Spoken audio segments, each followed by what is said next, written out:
It started on a quiet Tuesday morning, the kind where the air feels still and the world hasn't woken up yet. I was out by the old barn, the same one my great-great-grandfather built when this ranch was nothing but wild land and open sky. This place has been in my family for over 2 centuries, and every fence post, every weathered plank tells a story. But lately, it hasn't been the peaceful escape it once was. Ever since the new HOA president moved in, things have gotten tense, real tense. She was the kind of person who liked control. Sharp suits, sharper words, and an attitude that could slice through steel. At first, it was little things complaints. About the unsightly hay bales, letters about property standards that had never existed before. But then she came with an offer to buy my land. I told her no, politely at first, firmly the second time. By the third, my patience was gone. That's when her smile started to fade.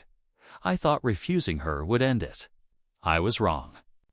Soon I was dealing with late-night knocks at my door, strangers taking photos of the ranch, and rumors spreading through town about me not cooperating. And then, on that Tuesday morning, she showed up herself. No letter this time. No lawyer. Just her, standing at the edge of my property, looking like she owned the ground under my boots. I walked over, expecting another argument. But the conversation took a turn I didn't see coming. Her voice was low, almost calm, but her eyes burned. And then she reached into her coat.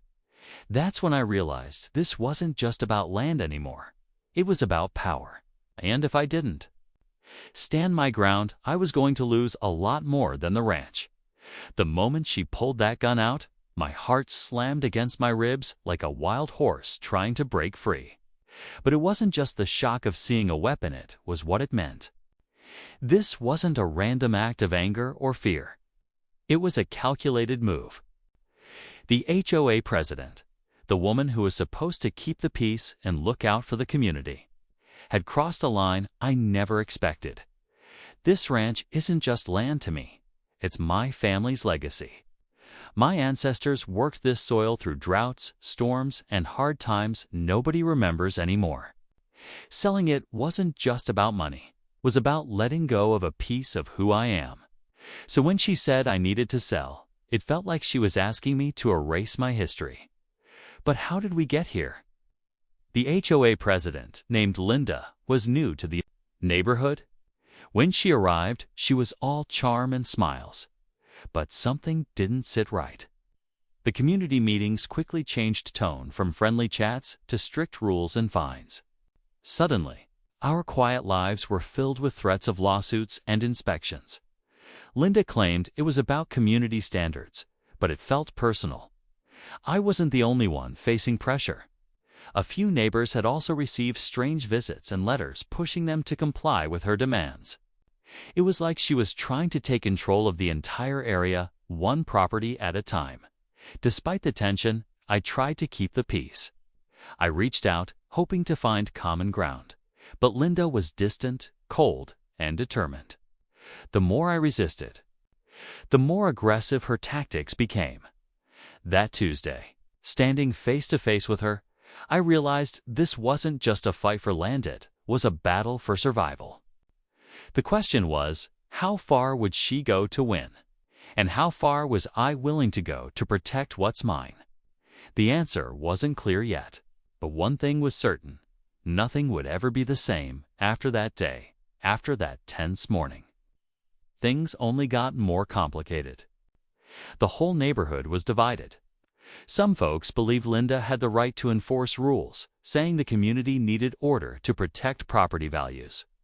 Others, like me, saw it as something darker, a power grab masked behind HOA regulations and endless fines. But the real challenge was that no one wanted to pick sides openly. Everyone feared stirring up more trouble. My family history became a topic at every meeting.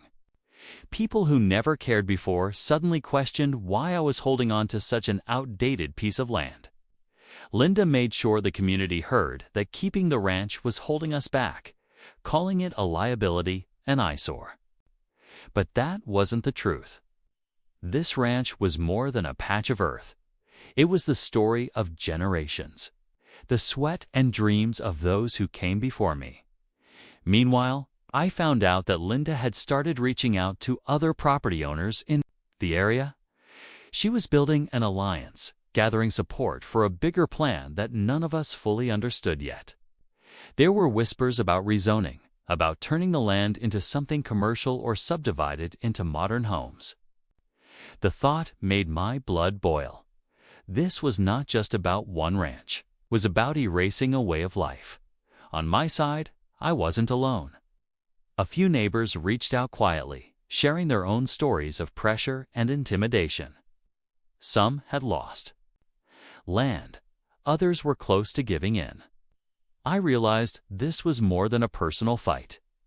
It was becoming a community battle with stakes higher than any of us imagined. Linda's next moves were unpredictable. She could smile at a meeting, but later send threats disguised as legal notices. The atmosphere grew thick with distrust and fear. Every day, I had to ask myself, how far would she go?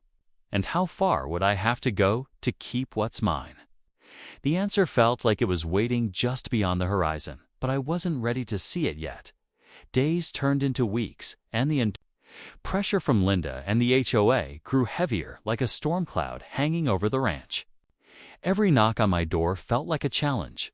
Every letter slipped under my door was a reminder that this wasn't just a disagreement. It was a full-on battle for control. The community meetings became heated, voices raised, and alliances tested. I could feel the eyes of neighbors on me, some sympathetic, others waiting for me to crack. One evening, as the sun dipped below the hills, I was out fixing the old fence when I noticed a truck parked near the entrance of the ranch. It was unfamiliar, with no license plate. My heart raced. I watched from behind the barn, trying to stay calm, but the feeling of being watched was impossible to shake. Linda's influence had grown, and it felt like she was always one step ahead. Was this intimidation, or something more? Then came the calls, late at night, silent on the other end. But the message was clear. I wasn't just fighting for land anymore. I was fighting for my family's legacy, my safety, and my sanity. The tension inside me built until it felt like I might explode. I began to question if standing my ground was worth the cost. Neighbors whispered about the rumors. Linda was spreading stories, twisting the truth to paint me as the villain. Yet, the ranch wasn't just a piece of property. It was a symbol of resistance, a reminder that some things are worth fighting for, no matter the risk. But how far would Linda go? And how far would I have to push back to protect what's mine? The day came when she showed up again, this time with a different look in her eyes, colder, more determined. The air was thick with tension as we faced each other once more, the unspoken threat hanging between us. This moment felt like the breaking point, the moment when everything would change. What happened next was something no one expected, and it would decide the fate of the ranch and maybe even the whole community. Just when I thought I had a handle on the situation, everything took a sharp, unexpected turn. That afternoon, after Linda's cold stare at the property line, found a letter slipped under my doorknob from the HOA, but from a lawyer representing a corporation I had never heard of. They claimed ownership of part of the ranch. Suddenly, the fight wasn't just about me and Linda anymore. It was bigger, messier, and way more dangerous. I spent hours digging through old records and talking to town officials, trying to figure out how this company could suddenly claim what my family had worked for generations. The documents were confusing, full of legal jargon, but one thing was clear. Someone was playing hardball. Had Linda been working with them all along? Was this corporate takeover the real plan behind the HOA's pressure? Adding to the chaos, some neighbors who had been silent before started acting differently, pulling away, keeping secrets, or avoiding me altogether. It felt like trust was breaking down in the whole community. Was I really alone in this fight? Or had the ranch become a battleground where old alliances no longer mattered? Then came the night I found footprints near the barn, fresh, muddy, and not from any of the usual neighbors. My heart pounded. Whoever was out there was testing me, pushing me closer to the edge. The tension was electric, and I knew this wasn't just a game anymore. Every call, every meeting, every shadow felt like a threat. The ranch was no longer just a piece of land or a family legacy. It was the center of a storm. The question was no longer if I could protect it, but what I was willing to risk to keep it. And with Linda watching my every move, the stakes had never been higher. The next steps would change everything if I survived them. The night everything came to a head started like any other, dark, quiet, with only the distant howl of coyotes breaking the silence. But I wasn't alone. I had stayed up late, watching, waiting for whatever move Linda or her mysterious backers might make next. When I saw headlights creeping down the dirt road toward the ranch, my pulse quickened. It was time to face this head-on as the truck pulled up. I grabbed an old hunting flashlight and stepped outside, ready for whatever was coming. Linda was there, but this time she wasn't alone. Behind her stood two men I didn't recognize, stern-faced with the kind of quiet menace that sent chills down my spine. It was clear they were the corporation's enforcers, the ones behind the legal claims and the intimidation. Linda's cold smile didn't reach her eyes. "It's over," she said. "You don't have a choice anymore." But I wasn't ready to give up, not on my family, not on the ranch that held generations of memories. With a steady voice, I told them the truth I'd uncovered. The corporate claim was based on forged documents, and the HOA's push was a front to scare everyone into selling. I had gathered proof from the county records, hidden away in dusty archives, and I wasn't afraid to use it. The standoff felt like it could last forever. Then, just as tension reached its peak, sirens blared in the distance. A few neighbors who had finally decided to stand with me arrived, along with the local sheriff. They had been gathering evidence of the HOA's abuses and the corporate fraud. Behind Linda's schemes, faced with the law and a united community, Linda's facade crumbled.